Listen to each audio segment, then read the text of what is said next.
Hallelujah, hallelujah, യേശുവേ ആരാധന, യേശുവേ ആരാധന. അപ്പോസ്തല പ്രവർത്തനം 8-ാം അധ്യായം 7-8 തിരുലിഖിതങ്ങൾ.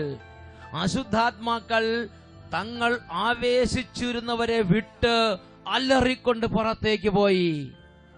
അനേകം തളർവാദ രോഗികളും മുടന്തന്മാരും വന്ന് സൗഖ്യം പ്രാപിച്ചു. അങ്ങനെ ആ നഗരത്തിൽ വലിയ സമാധാനമുണ്ടായി. ഈ വചനത്തിന്റെ അത്ഭുത ശക്തിയാൽ യേശുക്രിസ്തുവിന്റെ നാമത്തിൽ നിങ്ങൾക്കേവർക്കും കൃപയും സമാധാനവും. Hallelujah, hallelujah, praise the Lord. Praise the Lord. ഇന്ന് നമ്മൾ ചിന്തിക്കുന്ന വിഷയം അഭിഷേകത്താൽ വിടുതൽ. പ്രിയപ്പെട്ട സഹോദരങ്ങളെ, ദൈവമായ കർത്താവിന്റെ സാന്നിധ്യമുള്ള സ്ഥലങ്ങളിൽ വചന ശുശ്രൂഷകൾ നടക്കുമ്പോൾ വലിയ അത്ഭുതങ്ങളും അടയാളങ്ങളും വിടുതലുകളും സംഭവിച്ചുകൊണ്ടിരിക്കുകയാണ്. എന്നുറക്കെ പറഞ്ഞ് ഹല്ലേലൂയ, ഹല്ലേലൂയ, ഹല്ലേലൂയ. ഹല്ലേലൂയ. ഈ നിമിഷങ്ങളിൽ നമുക്ക് എല്ലാവർക്കും എഴുന്നേറ്റ് നിൽക്കാം. യേശുക്രിസ്തുവിന്റെ നാമത്തിൽ വിടുതലുണ്ട്. എഴുന്നേറ്റ് നിൽക്കാം. 2 കരങ്ങൾ നന്നായിട്ട് ഉയർത്തിപ്പിടിക്കുക. മക്കളെ, വിശ്വാസമുള്ളവരുണ്ട്, വിശ്വാസത്തിൽ കുറവുള്ളവരുണ്ട്. എല്ലാവരും ഈ സമയത്ത് പ്രാർത്ഥിക്കുക. ആരും ഈ സമയത്ത് കർത്താവിന്റെ ആത്മാവിനോട് യുദ്ധം ചെയ്യുന്നവരായി, കർത്താവിന്റെ ആത്മാവിനോട് മല്ലടിക്കുന്നവരായി മാറി മറിഞ്ഞ് നിൽക്കരുത്. നിങ്ങൾ കർത്താവിന്റെ സഭയുടെ ശുശ്രൂഷയിലേക്ക് പങ്കുചേരുക. അനുഭവം ഉണ്ടെങ്കിലും ഇല്ലെങ്കിലും, വിശ്വാസം ഉണ്ടെങ്കിലും ഇല്ലെങ്കിലും ഇപ്പോൾ സമൂഹത്തോട് ചേരുക. 2 കരങ്ങൾ ഉയർത്തുന്നു, സ്തുതിക്കുന്നു. അഭിഷേകത്തിന്റെ ശക്തിയാൽ വലിയ വിടുതലുണ്ട്. ഹല്ലേലൂയ, ഹല്ലേലൂയ, ഹല്ലേലൂയ, ഹല്ലേലൂയ, ഹല്ലേലൂയ. അഭിഷേകത്തിന്റെ ശക്തിയാൽ മുഖങ്ങൾ തകരും, കോട്ടകൾ തകരും, ബാധകൾ ഒഴിയും, വിടുതൽ സംഭവിക്കും. Glory, glory, glory, glory, glory, glory. തകർന്നു പോകും, വിടുതൽ സംഭവിക്കുന്നു. അഭിഷേകത്തിന്റെ ശക്തിയാൽ എല്ലാ മുഖവും തകർന്നു പോകും. വചനത്തിന്റെ ശക്തിയാൽ കൈയടിച്ച് അഴിഞ്ഞു വീഴും. കരങ്ങളടിച്ച് വചനത്തിന്റെ ശക്തിയാൽ എല്ലാ കെട്ടുകൾ അഴിഞ്ഞു വീഴും.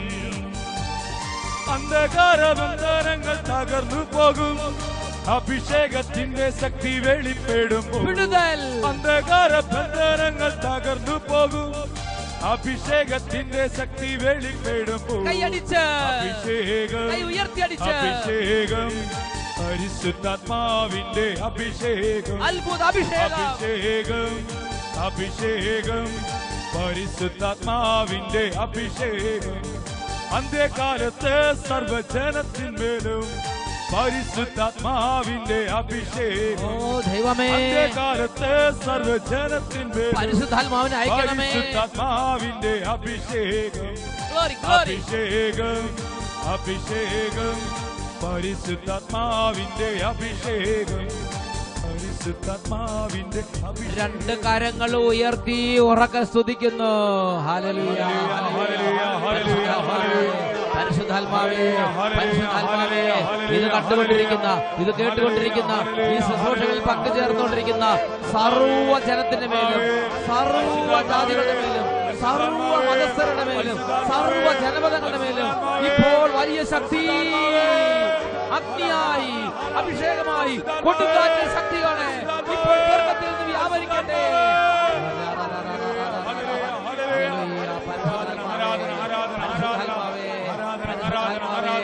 മദ്യപാനത്തിന്റെ ആധിപത്യങ്ങൾ തകരട്ടെ, പുകവലിയുടെ ആധിപത്യങ്ങൾ തകരട്ടെ, പഴക്കദോഷത്തിന്റെ ആധിപത്യങ്ങൾ തകരട്ടെ, സ്വർഗഭോഗത്തിന്റെ ആധിപത്യങ്ങൾ തകരട്ടെ, സർവ്വ വഴക്കിന്റെ വെറുപ്പിന്റെ ആധിപത്യങ്ങൾ തകരട്ടെ, മല്ലടിക്കുന്ന അരൂപികൾ ഛിന്നഭിന്നമാകട്ടെ, വെറുപ്പിന്റെ കോട്ടകൾ തകരട്ടെ, ദുർസ്വഭാവങ്ങൾ വിട്ടുപോകട്ടെ, വിടുതൽ സംഭവിക്കട്ടെ. ഹല്ലേലൂയ, ഹല്ലേലൂയ, ഹല്ലേലൂയ. പരിശുദ്ധാത്മാവേ, പരിശുദ്ധാത്മാവേ, പരിശുദ്ധാത്മാവേ, ആരാധന, ആരാധന, ആരാധന, ആരാധന. Hallelujah, hallelujah. യേശുവേ ആരാധന. കർത്താവായ ദൈവമേ, ഈ ശുശ്രൂഷ നടന്നുകൊണ്ടിരിക്കുമ്പോൾ വർഷങ്ങളായി മദ്യപാനത്തിന്റെ അടിമത്തത്തിൽ നശിച്ചുകൊണ്ടിരിക്കുന്ന, വർഷങ്ങളായി പുകവലിയുടെ അടിമത്തത്തിൽ നശിച്ചുകൊണ്ടിരിക്കുന്ന, പാപത്തിന്റെ അടിമത്തത്തിൽ നശിച്ചുകൊണ്ടിരിക്കുന്ന ആത്മാക്കളെ ഇപ്പോൾ അവിടുന്ന് സ്പർശിക്കണമേ കർത്താവേ. മനുഷ്യബുദ്ധിക്ക് അഗ്രാഹ്യമാം വിധം ഒരിടപെടൽ ഇപ്പോൾ സ്വർഗത്തിൽ നീ കുടുംബങ്ങൾക്ക് നൽകണമേ കർത്താവേ. ഈ യുവതിവാക്കന്മാർക്ക് നൽകണമേ കർത്താവേ. ഈ കുഞ്ഞു മക്കൾക്ക് നൽകണമേ കർത്താവേ. രോഗികളുടെ മേൽ നൽകണമേ കർത്താവേ, ബാലികാ ബാലന്മാരുടെ മേൽ നൽകണമേ കർത്താവേ. Hallelujah, hallelujah. യേശുവേ ആരാധന, യേശുവേ ആരാധന, യേശുവേ സ്തോത്രം. Hallelujah, hallelujah. Praise the Lord, praise the Lord. നമുക്ക് കസേരകളിലേക്ക് ഇരിക്കുക, സ്വസ്ഥാനങ്ങളിലേക്ക് ഇരിക്കുക. പ്രിയപ്പെട്ട സഹോദരങ്ങളെ, കർത്താവിന്റെ വലിയ കരുണയാൽ കർത്താവ് നമ്മെ ഒരുമിച്ച് കൂട്ടിയിരിക്കുകയാണ്. പ്രിയപ്പെട്ട സഹോദരങ്ങളെ, ഈ സമയത്ത് ഹൃദയം തുറന്ന് ഈ വചനത്തെ സ്വീകരിക്കുകയും ഈ വചന പ്രഘോഷണ നിമിഷങ്ങളിൽ എന്റെ കർത്താവ് എനിക്കായി ഒരുക്കിയിരിക്കുന്ന അഭിഷേകം എനിക്ക് വേണമെന്ന് ആഗ്രഹിക്കുകയും ചെയ്താൽ കാലങ്ങളായുള്ള പിശാചിന്റെ ആധിപത്യങ്ങൾ തകരുന്ന നിമിഷങ്ങളാണിത്. കാലങ്ങളായി കുടുംബങ്ങളെ അടക്കി വാഴുന്ന അന്ധകാര പീഡകൾ ഛിന്ന ഭിന്നമായി പോകുന്ന സമയമാണിത്. മക്കളെ, ഹൃദയം എളിമപ്പെടുത്തി, വചനത്തിന് മുമ്പിൽ എളിമപ്പെടുത്തി ഈ സമയം ദൈവരാജ്യത്തിന്റെ ഇടപെടലിനായി നമുക്ക് ആഗ്രഹിക്കാം. ഒന്നുറക്കെ പറയാമോ? Hallelujah, hallelujah. കുട്ടികളും ചേർന്ന് പറഞ്ഞേ ഹല്ലേലൂയ, ഹല്ലേലൂയ. ഒരുമിച്ച് ഉറക്കെ hallelujah. Praise the Lord, praise the Lord. ഇന്ന് നമ്മൾ ചിന്തിക്കുന്നത് അഭിഷേകത്തിന്റെ ശക്തിയാൽ വിടുതൽ. ദൈവരാജ്യത്തിന്റെ അഭിഷേകം വരുമ്പോൾ ആ ദേശത്ത്, ആ സമൂഹത്തിൽ, ആ കുടുംബത്തിൽ, ആ വ്യക്തിയുടെ ജീവിതത്തിൽ മനുഷ്യബുദ്ധിക്ക് അഗ്രാഹ്യമാം വിധമുള്ള വിടുതൽ നടക്കുകയാണ്. അപ്പോസ്തല പ്രവർത്തനത്തിൽ 8-ാം അധ്യായത്തിൽ 7 വെട്ടും തിരുലിഖിതങ്ങൾ. ഫിലിപ്പോസ് ആ ദേശത്ത് വചനത്തിന്റെ വലിയ വിത്ത് വിതയ്ക്കുകയാണ്. വചനത്തിന്റെ വലിയ ശുശ്രൂഷകൾ, വലിയ അഭിഷേകം ആ ദേശത്തേക്ക് സ്വർഗത്തിൽ നിന്ന് കൊണ്ടുവരികയാണ്. അഭിഷേകത്തിന്റെ ശുശ്രൂഷ അവിടെ വ്യാപരിച്ചപ്പോൾ എന്താണ് ആ ദേശത്തുണ്ടായത്? അപ്പോസ്തല പ്രവർത്തനം 8-ാം അധ്യായം 7-8 വാക്യങ്ങൾ വചനം പഠിപ്പിക്കുകയാണ്. അശുദ്ധാത്മാക്കൾ തങ്ങൾ ആവേശിച്ചിരുന്നവരെ വിട്ട് നിലവിളിച്ചുകൊണ്ട് പുറത്തേക്ക് പോയി. അനേകം തളർവാദ രോഗികളും അനേകം മുടന്തന്മാരും വന്ന് സുഖപ്പെട്ടു. അങ്ങനെ പട്ടണത്തിൽ വലിയ ആവേശം, പട്ടണത്തിൽ വലിയ സന്തോഷം, പട്ടണത്തിൽ വലിയ ഉണർവ്. അങ്ങനെ നഗരത്തിൽ വലിയ സന്തോഷമുണ്ടായി. എന്നുറക്കെ പറയാം ഹല്ലേലൂയ, ഹല്ലേലൂയ, ഹല്ലേലൂയ, ഹല്ലേലൂയ. പ്രിയപ്പെട്ട സഹോദരങ്ങളെ, വിശുദ്ധ മർക്കോസിന്റെ സുവിശേഷത്തിൽ 5-ാം അധ്യായം 1 തൊട്ട് 20 വരെയുള്ള തിരുലിഖിതങ്ങൾ യേശു ഗരസേനരുടെ നാട്ടിൽ ശുശ്രൂഷയ്ക്കായി എത്തി. അപ്പോൾ ആദ്യം തന്നെ കാണുന്ന ഒരു വ്യക്തിയെ കുറിച്ച് ബൈബിളിൽ രേഖപ്പെടുത്തിയിരിക്കുന്നതാണ് ഈ ഭാഗം. അവർ കടലിന്റെ മറുകരയിൽ ഗരസേനരുടെ നാട്ടിലെത്തി. അവർ വഞ്ചിയിൽ നിന്ന് ഇറങ്ങിയ ഉടനെ അശുദ്ധാത്മാവ് ബാധിച്ച ഒരുവൻ ശവകുടീരങ്ങൾക്കിടയിൽ നിന്ന് എതിരെ വന്നു. ശവകുടീരങ്ങൾക്കിടയിൽ താമസിച്ചിരുന്ന അവനെ ചങ്ങല കൊണ്ടുപോലും ബന്ധിച്ചിടാൻ കഴിഞ്ഞിരുന്നില്ല. പലപ്പോഴും അവനെ കാൽവിലങ്ങുകളാലും ചങ്ങലകളാലും ബന്ധിച്ചിരുന്നെങ്കിലും അവൻ ചങ്ങലകൾ വലിച്ചു പൊട്ടിക്കുകയും കാൽവിലങ്ങുകൾ തകർക്കുകയും ചെയ്തിരുന്നു. ഗരസേനരുടെ നാട്ടിലെ ഒരു പിശാച് ബാധിതനെ കുറിച്ച് ഇതാ വചനത്തിൽ നമുക്ക് വെളിപ്പെടുത്തൽ തരികയാണ്. യേശു അങ്ങോട്ട് ചെല്ലുമ്പോൾ ആദ്യം കാണുന്നത് ഇവനാണ്. ഇവൻ യേശുവിനെ കണ്ടുടനെ അലറി, നസറേയനായ യേശുവേ, നീ എന്തിനു ഞങ്ങളുടെ കാര്യത്തിൽ ഇടപെടുന്നു? ഇങ്ങനെയൊക്കെ പറഞ്ഞങ്ങോട്ട് അലറുകയാണ്. പ്രിയപ്പെട്ട സഹോദരങ്ങളെ, യേശു ആ മകന് വേണ്ടി ആ രാജ്യത്ത്, ആ ദേശത്ത് ശുശ്രൂഷ ചെയ്തു. അപ്പോൾ എന്താണ് വ്യത്യാസമുണ്ടായത്? അവന്റെ ആ ജീവിതത്തിൽ അന്ധകാരത്തിന്റെ ആധിപത്യങ്ങൾ തകർന്നു. അവനെ ആവസിച്ചിരുന്ന തിന്മയുടെ ആധിപത്യങ്ങൾ ഛിന്ന ഭിന്നമായി പോയി. അവൻ എന്ത് സംഭവിച്ചുവെന്ന് വിശുദ്ധ മർക്കോസിന്റെ സുവിശേഷം 5-ാം അധ്യായം 15-ാം വാക്യത്തിൽ രേഖപ്പെടുത്തിയിരിക്കുകയാണ്. ഇവനെ കാണാൻ വേണ്ടി എല്ലാ ഭാഗത്തുനിന്നും ആളുകൾ വന്നു. അവർ യേശുവിന്റെ അടുത്തെത്തി. അപ്പോൾ ലെഗിയോൻ ആവേശിച്ചിരുന്ന പിശാച് ബാധിതൻ വസ്ത്രം ധരിച്ച് സുബോധത്തോടെ അവിടെ ഇരിക്കുന്നത് അവർ കണ്ടു. അവനിപ്പോൾ സുബോധമുണ്ടായി. എന്നിട്ട് അവൻ യേശുവിനോട് റിക്വസ്റ്റ് ചെയ്യുന്നൊരു കാര്യമുണ്ട്.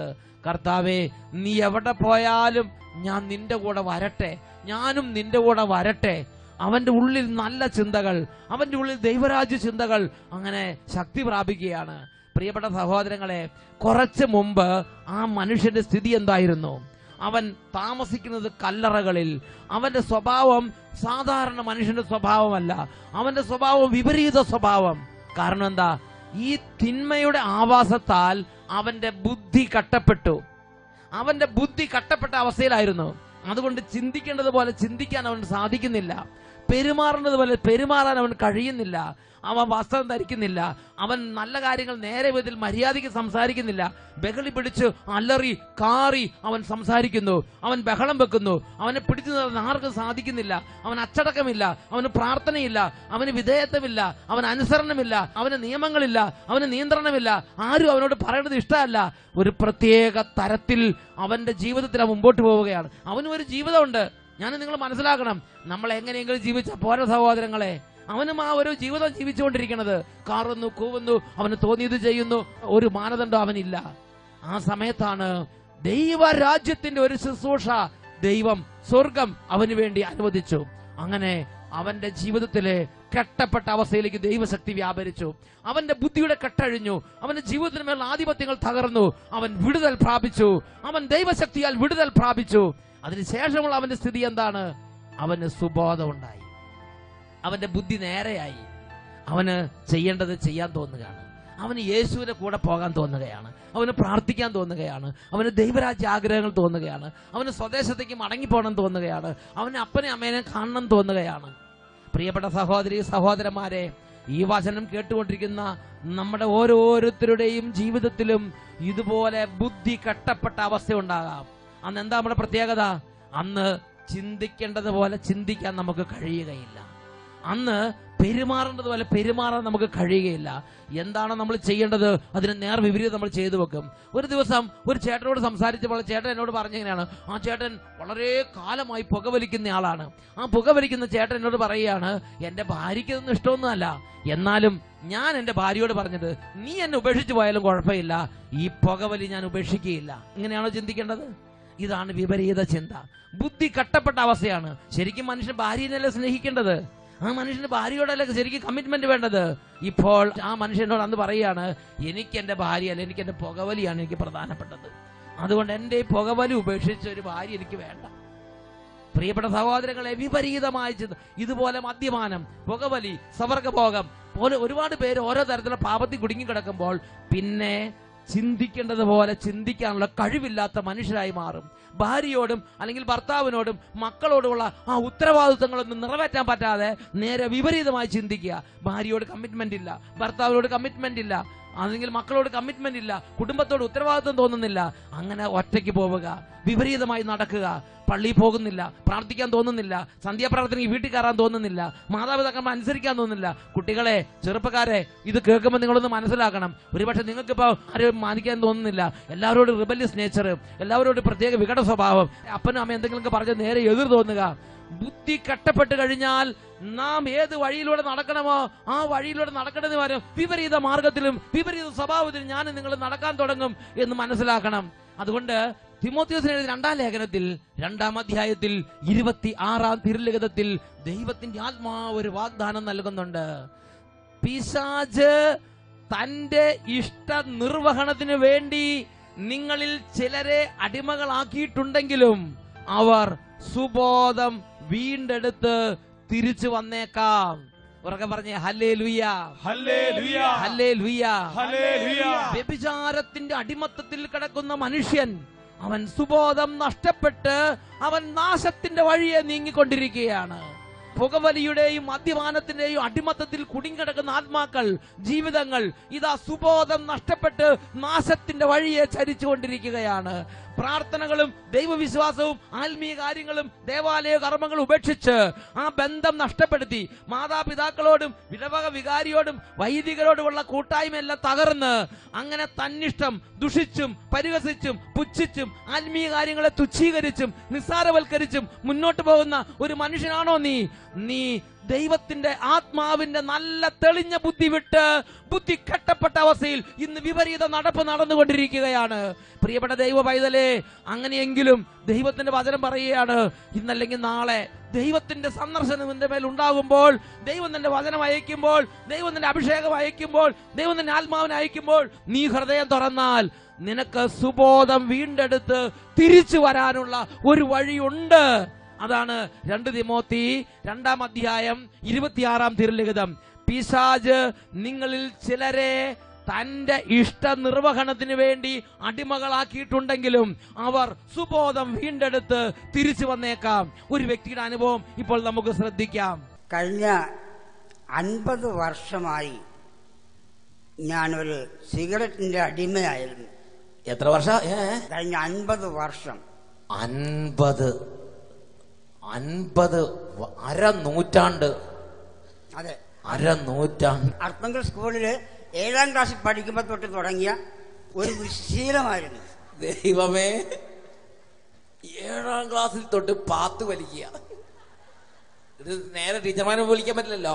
അങ്ങനെ 7ാം ക്ലാസ് തൊട്ട് കാജ, അല്ല അന്ന് പഴയ ടൈപ്പ് സാധനമൊക്കെ എല്ലാവർക്കും കാജ, ദിനേശ്, സിസർ, അങ്ങനെ എല്ലാം. ദിനേശ്, ദൈവമേ, അതെല്ലാം അങ്ങനെ 7ാം ക്ലാസ് തൊട്ട് കുറേശ്ശെ അവിടുന്ന് ഇവിടുന്ന് എടുത്തും വാങ്ങിച്ചും ഒക്കെ വലിച്ച് ഒരു നല്ല വലിക്കാരനായി. പക്ഷെ ഓരോന്ന് ചുണ്ടിലേക്ക് വെക്കുമ്പോഴും ഒരു പേടിയുണ്ട്, ഇവൻ എന്നെ കൊന്നു കളയുമോ? ഇല്ല.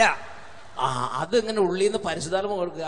അതുകൊണ്ട് ഈ വീടിനെ കാണുമ്പോൾ തന്നെ ഇവൻ എന്റെ അന്ധകരാണല്ലോ, എന്റെ കൊലയാളിയാണല്ലോ ഈ കയ്യിലിരിക്കണെന്ന് പറഞ്ഞിട്ട് വലിക്കുക. 1.5 വർഷം മുൻപ് തൊട്ട് എനിക്ക് എന്റെ മനസ്സാക്ഷി പറയാൻ തുടങ്ങി, നീ ഇതിന്ന് പിന്തിരിയണമെന്ന് പറയും. പക്ഷേ ടെൻഷൻ ഉണ്ടാകുമ്പോൾ, ദേഷ്യം ഉണ്ടാകുമ്പോൾ, എന്തെങ്കിലും സന്തോഷം ഉണ്ടാകുമ്പോൾ, ദുഃഖം ഉണ്ടാകുമ്പോഴൊക്കെ ജീവിതത്തിൽ എന്തൊക്കെയുണ്ടോ അപ്പോഴൊക്കെ സിഗരറ്റ് വേണം. സന്തോഷം ഉണ്ടായ വലിക്കും, ദുഃഖം ഉണ്ടായ വലിക്കും, ടെൻഷൻ ഉണ്ടായ വലിക്കും, ഫ്രീ ആയ വലിക്കും, റിലീസ് ആയ വലിക്കും. എപ്പോഴും ഒരു നല്ല വലിക്കാരനായിരുന്നു ചുരുക്കി പറഞ്ഞാൽ.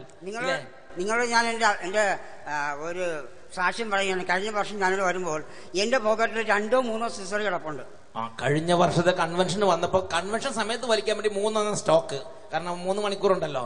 അപ്പോ ഒരു ദിവസം എത്ര വലിക്കുന്ന കണക്കാക്കണം. അച്ഛൻ ഇവിടെ നിന്ന് പറയുന്നുണ്ട്, 50 പേരെ കർത്താവ് ബീഡി വലിയിൽ നിന്നും സിഗരറ്റ് വലിയിൽ നിന്നും രക്ഷിച്ചിരിക്കുന്നു എന്ന് അച്ഛൻ പറയുമ്പോ എന്റെ ശരീരം ഒന്ന് വിറച്ചതായിട്ട് ഓർക്കുന്നുണ്ട്. ആ സമയത്ത് കിട്ടുകിടാന്ന് ശരീരം അങ്ങോട്ട് വിറച്ച്, യേശുവേ, ആ സമയത്ത് 3 സിസർ പോക്കറ്റിൽ കിടക്കുക. 4-5 ദിവസം കഴിഞ്ഞപ്പോൾ ഞാൻ അർത്തുങ്ക പള്ളിയിൽ പോയി പ്രാർത്ഥിച്ചുകൊണ്ടിരിക്കുമ്പോ എന്റെ മനസ്സ് പറഞ്ഞു, ഇന്ന് മുതൽ നീ വലിക്കുന്നില്ല എന്ന് പറഞ്ഞു. അങ്ങോട്ട് ഒരു ശക്തമായൊരു സ്വരം ഉള്ളിൽ നിന്ന് അങ്ങോട്ട് പൊട്ടിപ്പുറപ്പെട്ടു. എന്നിട്ട് അതിനുശേഷം വാങ്ങിച്ചെന്ന കടയിൽ ചെന്ന് പറഞ്ഞ്, എടാ, ഇന്ന് മുതൽ ഞാൻ സിഗരറ്റ് വാങ്ങില്ല. അവൻ സന്തോഷമായി. ചേട്ടൻ രക്ഷപ്പെട്ടു എന്ന് പറഞ്ഞു. എന്നാണ് അവൻ പറഞ്ഞു, ചേട്ടൻ രക്ഷപ്പെട്ടു എന്നാവൻ പറഞ്ഞു. ചേട്ടൻ രക്ഷപ്പെട്ടു. ഇനി അതിന് ശേഷം പിന്നെ വലിച്ചിട്ടില്ല. പിന്നെ ഇന്ന് വരെ വലിച്ചിട്ടില്ല. യേശുവേ നന്ദി. പിന്നെ ഇന്ന് വരെ കഴിഞ്ഞ അഭിഷേകാഗ്നി കൺവെൻഷൻ ഈ അന്ധകാരനിൽ കഴിഞ്ഞു. അതോടുകൂടെ കർത്താവ് എടുത്തു മാറ്റി. പിന്നെ ഇന്ന് വരെ ഇല്ല, വലിച്ചിട്ടില്ല. ഉറപ്പായും. അത് മാത്രമല്ല, ഉറപ്പായി വലിച്ചിട്ടില്ല. മാത്രമല്ല, അഭിമാനത്തോടെ പറയുന്ന ഒരു കാര്യം, 4-5 പേര് എന്റെ ഫ്രണ്ട്സിനെ അതിരുന്ന് ദൈവസഹായത്തോടെ പിന്മാറ്റി. അതെന്റെ അഭിമാനമാണ്. അതായത് ഇദ്ദേഹം വലി നിർത്തിയെന്ന് മാത്രമല്ല, ഇതിനേക്കാൾ വലിയ, അല്ലെങ്കിൽ ഇതേപോലെ തന്നെയുള്ള ഒരു ഒപ്പത്തിനൊപ്പം നിൽക്കുന്ന കട്ട വലിക്കാരുണ്ടല്ലോ, അവരെ 4-5 പേരെ പിന്തിരിപ്പിച്ച് വിശുദ്ധ ജീവിതത്തിലേക്ക് കൊണ്ടുവരാനും കർത്താവ് ഇദ്ദേഹത്തെ ഉപകരണമാക്കി മാറ്റി. അതിൽ സന്തോഷമുണ്ട്. പിന്നെ ഇന്ന് വരെ വലിച്ചില്ലെന്ന് ഉറപ്പല്ലേ ചേട്ടാ? ഇന്ന് വരെ വലിച്ചെന്ന് ഉറപ്പല്ലേ? വലിക്കാൻ ആഗ്രഹമുണ്ടോ? ഇല്ല. യേശുവേ നന്ദി, യേശുവേ സ്തോത്രം, ഹല്ലേലൂയ, ഹല്ലേലൂയ. അതുകൊണ്ടാണ് വലിക്കാൻ ആഗ്രഹമില്ലാത്തതുകൊണ്ടാണ് ഇതുപോലെ വലിച്ചുകൊണ്ടിരിക്കുന്നവരെ അവരുടെ ആ പുകവലി ശീലത്തിൽ നിന്ന് പിന്തിരിപ്പിച്ച് രക്ഷിക്കുന്നത്. Hallelujah, hallelujah. പ്രിയപ്പെട്ട സഹോദരങ്ങളെ, ഈ ദൂത്, ഈ രക്ഷാദൂത് സ്വർഗം നിങ്ങൾക്കായി നൽകിയിരിക്കുന്ന ഒരു ദൂതാണ്. ഇത് കേട്ടുകൊണ്ടിരിക്കുന്ന നിങ്ങൾ ആരെങ്കിലും ഏതെങ്കിലും തരത്തിലുള്ള അടിമത്തത്തിൽ, ഏതെങ്കിലും തരത്തിലുള്ള അന്ധകാര പീഡകളാൽ ഞെരുങ്ങുന്നുവെങ്കിൽ ഇന്ന് കർത്താവിന്റെ വിടുതലുണ്ട്. ഒന്ന് ആഗ്രഹിക്കണം, ഒന്ന് പ്രാർത്ഥിക്കണം. നമ്മൾ പരിശുദ്ധ ആരാധനയിലേക്ക് പ്രവേശിക്കുകയാണ്.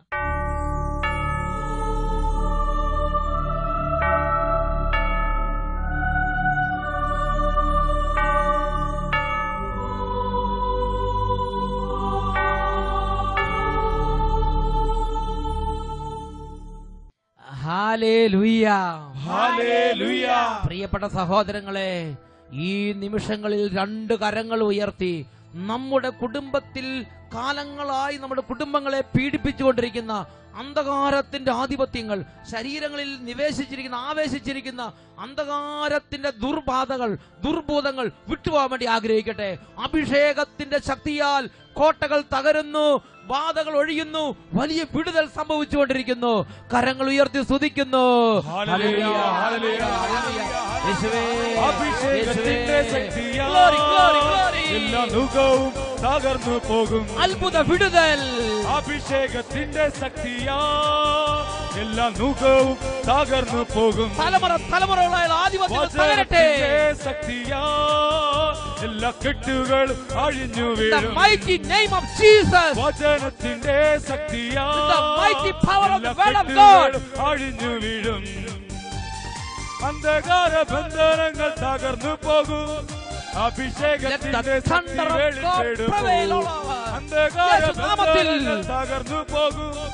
അഭിഷേകത്തിന്റെ ശക്തി വെളിപ്പെടുമ്പോൾ കൈയടിച്ച്. അഭിഷേകം Glory. അഭിഷേകം പരിശുദ്ധാത്മാവിന്റെ അഭിഷേകം നന്നായി കൈയടിച്ച്. അഭിഷേകം അഭിഷേകം പരിശുദ്ധാത്മാവിന്റെ അഭിഷേകം അഭിഷേകം അഭിഷേകം പരിശുദ്ധാത്മാവിന്റെ അഭിഷേകം പരിശുദ്ധാത്മാവിന്റെ അഭിഷേകം. ഈ നിമിഷങ്ങളിൽ രണ്ട് കരങ്ങൾ നന്നായി ഉയർത്തിപ്പിടിക്കുക. മക്കളെ, നിങ്ങളുടെ ജീവിതത്തിൽ എന്താണോ ബുദ്ധിമുട്ട്, ആ ബുദ്ധിമുട്ടിലേക്ക് യേശുവിന്റെ നാമം വിളിക്കുക. വിശുദ്ധ ലൂക്കായുടെ സുവിശേഷം 10-ാം അധ്യായം 17 മുതലുള്ള വാക്യങ്ങൾ വചനം പഠിപ്പിക്കുകയാണ്. സാത്താൻ ഇടിമിന്നൽ പോലെ നിപതിക്കുന്നത് ഞാൻ കണ്ടു. ഇപ്പോൾ സാത്താൻ ഇടിമിന്നൽ പോലെ നിപതിക്കുന്ന സമയമാണ്. നിങ്ങൾ ഏത് ജാതിയിൽപ്പെട്ട വ്യക്തിയാണെങ്കിലും, ഏത് മതത്തിൽപ്പെട്ട വ്യക്തിയാണെങ്കിലും, ഏത് അവസ്ഥയിലിരിക്കുന്ന വ്യക്തി ആയിക്കൊള്ളട്ടെ, ഇപ്പോൾ യേശുവിന്റെ നാമം ഒന്ന് വിളിക്കാമോ? ഇപ്പോൾ യേശുവിന്റെ നാമത്തെ ഒന്ന് ഏറ്റുപറയാമോ? ഇപ്പോൾ യേശുവിന്റെ നാമത്തെ വിളിച്ച് അപേക്ഷിക്കാമോ?